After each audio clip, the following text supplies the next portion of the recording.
সকল শিক্ষার্থীকে স্বাগত জানিয়ে শুরু করছি ম্যাথ ক্লাস। আজকে আমি ম্যাথ ক্লাসে একাদশ, দ্বাদশ এবং এইচএসসি পরীক্ষার্থীদের জন্য একটি গুরুত্বপূর্ণ অঙ্কের সমাধান দেব। তাহলে দেখো, এটি খুব সহজেই সমাধানটা দেব। এখানে নির্ণায়ক পদ্ধতিতে প্রমাণ করো যে দেখো, এখানে 3x3 ক্রমের একটি নির্ণায়ক দেওয়া আছে। এটা ইকুয়াল রাইট সাইড আমরা প্রমাণ করব।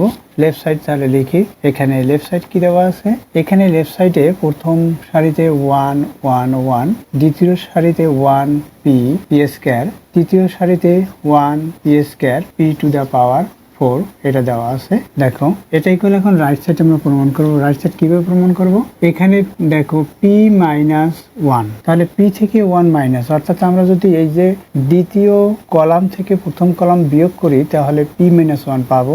দেখো, এখানে প্রত্যেকটা ক্ষেত্রেই দেখা যাচ্ছে পি মাইনাস 1 হবে, পি স্কয়ার মাইনাস 1 হবে। পি স্কয়ার মাইনাস 1 মানে হচ্ছে এটা হয়। আবার স্কয়ার মাইনাস বি স্কয়ারের সূত্র পরে a plus B minus B, মাইনাসেরটা কমন যাবে। তাহলে দেখো করে দেখাই। এখানে দ্বিতীয় কলাম থেকে প্রথম কলাম বিয়োগ করবো, অর্থাৎ 1 minus 1 P minus 1 P square minus 1।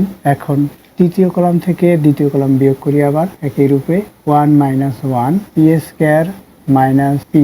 এখান থেকে আমরা পি কমন নিতে পারি, সাথে সাথে P to the power 4 minus P square. এবং এই যে তৃতীয় কলাম, এটি অনুরূপভাবে লিখে রাখি 1 P square P to the power 4, অর্থাৎ তৃতীয় কলামটি অপরিবর্তিত অবস্থায় লিখেছি।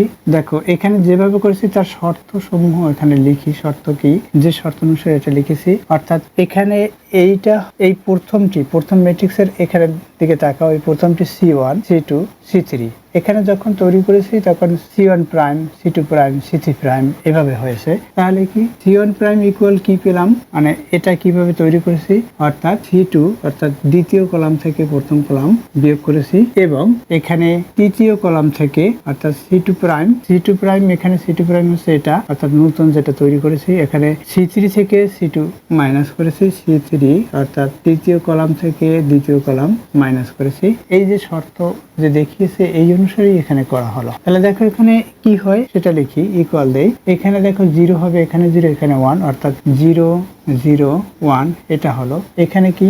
এখানে পি মাইনাস 1, এখানে যা আছে তাই লিখি। পি স্কয়ার মাইনাস পি, এখানে পি স্কয়ার, এখানে কি আছে? পি স্কয়ার মাইনাস 1 এটা, অর্থাৎ এই প্রথম সারিটি বিয়োগ করেছি আর দ্বিতীয় তৃতীয় সারি অনুরূপভাবে লিখেছি, অর্থাৎ পরিবর্তন না করেই লিখেছি। দেখো, P to the power 4 minus P square, এখানে পি টু দ্য পাওয়ার 4, অর্থাৎ যেভাবে আছে সেভাবে লিখলাম অন্যগুলো।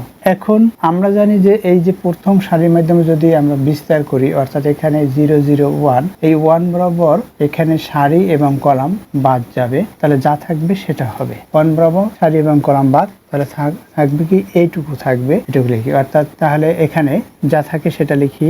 দেখো, এইটুকু থাকবে, সেটুকু লিখে দেই। এখানে পি মাইনাস 1, এখানে কি? এখানে আমরা পি কমন নিতে পারি। পি কমন নিলে কি হবে? পি মাইনাস 1 এটা হবে। এখান থেকে পি কমন নিয়েছি, তাহলে পি মাইনাস 1 হলো। এখানে কি? পি স্কয়ার মাইনাস 1 এটা, আমরা পি স্কয়ার মাইনাস 1 এভাবে লিখতে পারি।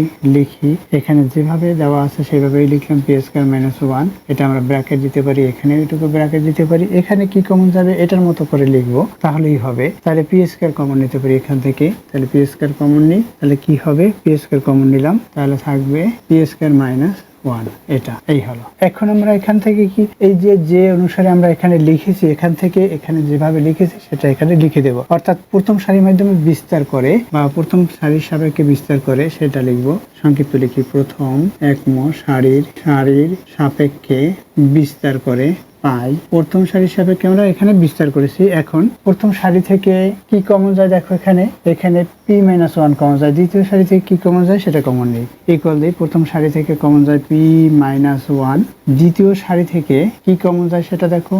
দ্বিতীয় সারি থেকে কমন যায় এখানে পি মাইনাস 1 কমন নিয়েছি, আর এখানে পি স্কয়ার মাইনাস 1 কমন যাবে, সেটা লিখি। পি স্কয়ার মাইনাস 1 এটা কমন। এরপর আনকমন এখানে কি থাকে? এখানে 1, এখানে 1 1 1, এখানে কি থাকে? এখানে পি থাকে, এখানে পি স্কয়ার থাকে, এটা থাকলো। এই এখন আমরা এভাবে গুণ করব। গুণ করার পরে কমন নেব। তাহলে দেখো, ইকুয়াল দেই। ইকুয়াল দিলাম। এখন প্রথমে লিখি এখানে পি মাইনাস ওয়ান, এরপর হচ্ছে P square minus one, P square minus one, তারপর কি এখানে এইভাবে গুণ করতে হবে, অর্থাৎ ওয়ান দিয়ে পি স্কোয়ারকে গুণ করলে পি স্কোয়ার হবে। এরপর হচ্ছে এইখানে প্লাস, এই প্লাস প্লাস প্লাস প্লাস হবে, কিন্তু এখানে সূত্রে মাইনাস, এখানে পি হলো, ওয়ান দিয়ে পি কে গুণ করেছে, পি হয়েছে। এখান থেকে আমরা কি করতে পারি, এখান থেকে আমরা পি কমন নিতে পারি, কারণ এটাই একটি পি, এটা দুইটা পি, তাহলে পি কমন নেই। পি কমন নিলে কি থাকবে, এখানে পি মাইনাস ওয়ান থাকবে, এখানেও পি মাইনাস ওয়ান, তাহলে P minus one whole square হবে।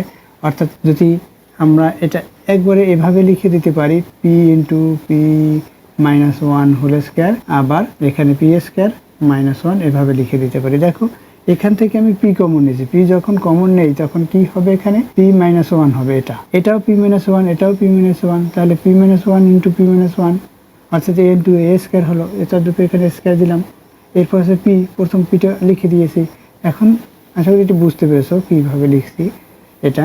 এখন দেখো এই অংশের সাথে, অর্থাৎ এই যে লেফট সাইড করেছি এটার সাথে এই রাইট সাইড মিলিয়ে দেখো একই, সুতরাং left side equal right side হলো। অর্থাৎ আমরা বা ইকুয়াল রাইট সাইড লিখে দিই, রাইট সাইড। এখানে দেখো প্রমাণ করো যে বলেছে, সুতরাং প্রমাণিত বলবো সেটা, অর্থাৎ প্রুফ লিখবো, পি আর ও ভিই ডি, প্রুফ। অর্থাৎ left side equal right side প্রমাণ হলো। দেখো এখানে মিলিয়ে দেখো একই। আশা করি বুঝতে পেরেছো কিভাবে করতে হয়। এতক্ষণ ম্যাথ ক্লাসের সাথে থাকার জন্য সকলকে ধন্যবাদ জানিয়ে আজকের মতো বিদায় নিচ্ছি।